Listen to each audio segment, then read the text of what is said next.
So,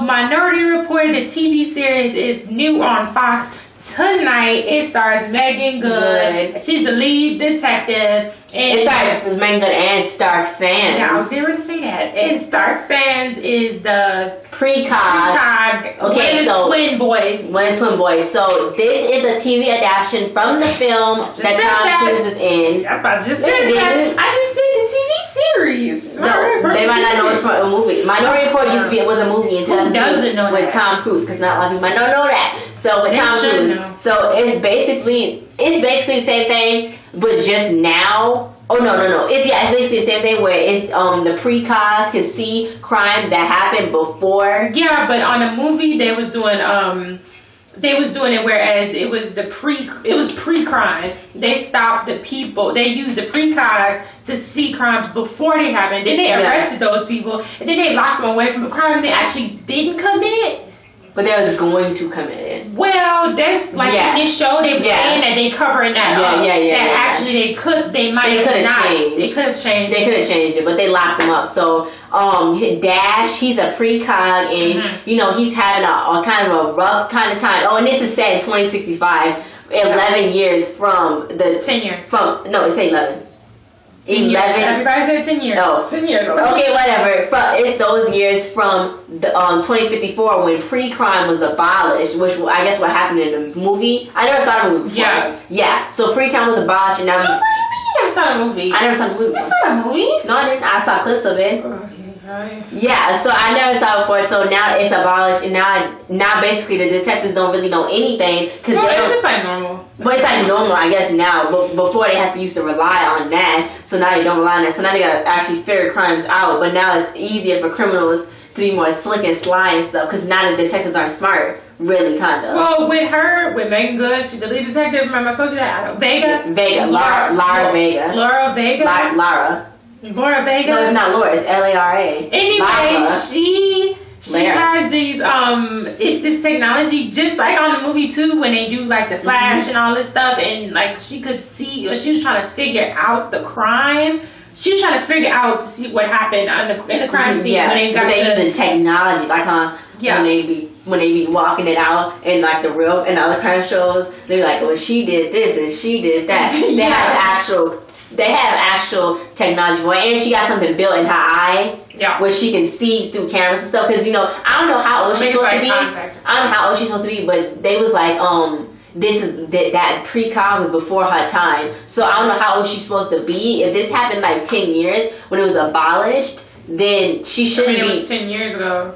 It was abolished, so she's like 30 on this show. So how is this before her? How is that before her time? It was 10 years ago. I know she was a detective 10 years ago, but still, she was alive. Before, what's that mean? I mean, when she was little, like, it's not like relevant to her. It's not like, it's before her time. Yeah, but she's like 30. She should have been at least 20 when that got abolished. She was 30. Anyway, let's get back to the show. Yeah, okay. So let's talk about the precogs, because the precogs so in the movie, let's stop. I don't know if we should talk about the movie because some people didn't even see the movie. But anyway, in the movie, it was 3 precogs. So the one that it was twins. And the girl that went with Tom Cruise because he was trying to figure everything out because stuff was going wrong. Anyway, so after they stopped doing the pre-crime stuff, they sent the precogs, which are the people, basically they psychics. Basically they psychics that see crimes and stuff. One has the visions, one has the names. The twin brothers have visions and names. Dash got the visions. Arthur, who Nick Zano played, got the names. So they won mine. With one without the other is incomplete. Then they got their foster sister, and then Agatha. The sister, she's the strongest. Laura Reagan. She can see everything. She can see their future. I don't think they can't see their own. But she can still no. But anyway, let's get back to the point. Anyway, it's them three, but they got sent away after they stopped the pre-crime stuff. They got sent away to some island or retreat or something, like in seclusion somewhere, so nobody would see them or nothing like that. So then they just now recently started being back normal and kind of living and stuff like that. Well, she's still living in like seclusion. Yeah, because she don't want anybody to see they don't want anybody to really to know who they are because people are going to use them and try to use them again before like they did before. Yeah. So now Arthur, the twin brother, he's like, well, Dash is all about himself. Dash is got a big heart and he want to help, but every time he go to help somebody, he is there too late. They're already dying because he's just one person. Yeah, because he's always late, so he don't have no names, and that's where Arthur comes into play. But Arthur is doing something, selling stuff in the black market, and then Agatha, she want to stay. She's like, no, you stay in here. We stay in here. We hide. But Dash want to do something because he got the power. Like he has the power to do stuff, but what other people do. So this lady got killed, and Lara had to figure it out. So then she met him, and he freaked out on the floor, and then he was having a vision. Yes, he was having a vision, and they need to fix that. He was having a how does that that's what was happening on the movie when they was always in the tub of milk or something, laying down, always hooked up to machines and stuff all the time. That's what they showed again. Their whole life. So so then you got the lieutenant, him and Lara is Will Blake, who Wilmer Valderrama played from that 70s show. He played him. I don't know why he really doesn't fit as a chief or nothing. It's kind of weird. It's bizarre. Lieutenant. Anyway, he doesn't fit as that. And for some reason he's sinister, or for some reason there's something off about him. Like he took a job. Oh, okay. He took a promotion. But still, he pretended like he had a case. And but still, it seemed like he don't want to help. It seemed like he don't want to. I like him as a detective. I don't know why, because he's not supposed to be like that. He's supposed to be like Cragen. No, Cragen was the captain. It doesn't matter. That was the lieutenant. Captain. Anyway, so I thought he did pretty good. But then they got the cyber girl. Her name was Lee Jun Lee. I think we really all over the place with this review. I'm sorry. Okay, so basically, so what happened? They went to the hospital because they connected it. Let's make this quick. They connected the woman that died. She was working at the hospital where they put all the people who almost killed somebody in there. So then they thought that she found out about something. Then the guy who killed her, that the guy saw in his vision, ended up killing himself because he didn't want to say what happened. So he just killed. He intentionally killed someone because he saw someone falling, but then he was in cahoots with another man that lived there, and because he was about to kill his wife, and then his wife. That was actually from the movie. Yeah, then his wife died of grief because she didn't get a chance to get killed, and I'm like. Yeah, but his brain got messed up because they put him in a chamber. For a crime that he was going to commit. That he was gonna commit. So then his daughter's there taking care of him. So then they found out that he was evil too, because he brought pigeons back from extinct, and he was gonna spread a virus that made everybody throw up evilly and stuff. So his plan was to kill everybody. Yeah, but really he was targeting the mayor and his wife.